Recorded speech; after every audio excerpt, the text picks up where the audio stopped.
Doctor के साथ जो नहीं नहीं, ये घटना जो घटी है ये तो सही मायने में बहुत जघन्य है, बहुत ही दर्दनाक घटना है। ये तो जो दोषी हैं उनको, जैसा ममता जी ने कहा है कि पकड़ के उनको सख्त से सख्त सज़ा तक, उस अंजाम तक ले जाना है। ये डिटेरेंट नहीं होना चाहिए, कभी नहीं होना चाहिए, किसी कीमत पर नहीं होनी चाहिए। और इस तरह से हुआ है, इस सारे आप मेडिकल प्रोफेशंस को, सारे लोगों को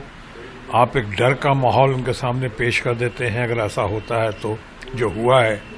पूरे देश में। लेकिन एक साथ साथ ये भी कहना चाहूँगा, एक तरफ इंक्वायरी चल रही है और हमें लगता है कि ये मैटर इसके लॉजिकल कंक्लूजन तक आ जाएगा अभी शनिवार रविवार तक। और जैसा ममता जी ने कहा है, जो देश की सर्वाधिक लोकप्रिय, कद्दावर, मैच्योर्ड और पॉपुलर लीडर हैं, उन्होंने कहा है कि अगर नहीं हुआ तो हम इसको सीबीआई में भी देने को तैयार हैं, हमें कोई आपत्ति नहीं है। लेकिन इसके साथ जुड़ा हुआ एक और कहना चाहता हूँ, भले ही बहुत जघन्य है, बहुत ही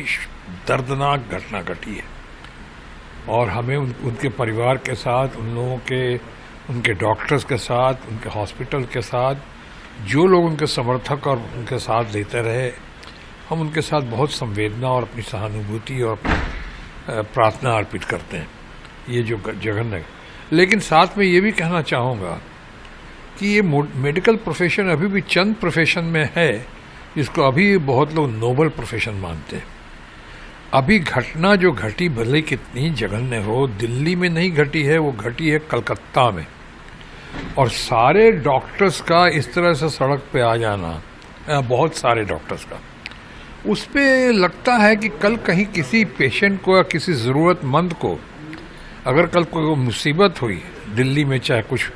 और भी ख़तरा पैदा हुआ बीमारी की वजह से, रोग की वजह से और डॉक्टर्स के नहीं मिलने की वजह से, तो क्या हमारे लोग उस अपने आप को माफ़ कर पाएंगे? उनका क्या कसूर है? वो पेशेंट, वो ज़रूरतमंद लोग जिनको ज़रूरत पड़ेगी है अन्य पूरे देश में, जबकि इंक्वायरी काम नहीं हो रहा होता, इंक्वायरी नहीं चल रही होती, कुछ लोग पकड़े नहीं जा रहे होते या किसी तरह की शिथिलता या सुस्ती नज़र आती सरकार में या समाज में, तब तो फिर भी मैं मान सकता था। मेरी प्रार्थना है, अपील है कि ये प्रोफेशन, हालांकि इस प्रोफेशन में भी वो पहले वाली तो बात नहीं रही जो, लेकिन क्या कई लोग तरह तरह की बातें और भी करते हैं, लेकिन इस तरह से सरकारी अस्पतालों में, बड़े बड़े अस्पतालों में इस तरह बाहर आ जाना, सहानुभूति, संवेदना हम समझ सकते हैं, पर उसमें आप अपनी ड्यूटी से विमुख हो रहे हैं। मैं अपील करना चाहूँगा कि इसको रिकंसिडर करें, ऐसा ना हो। और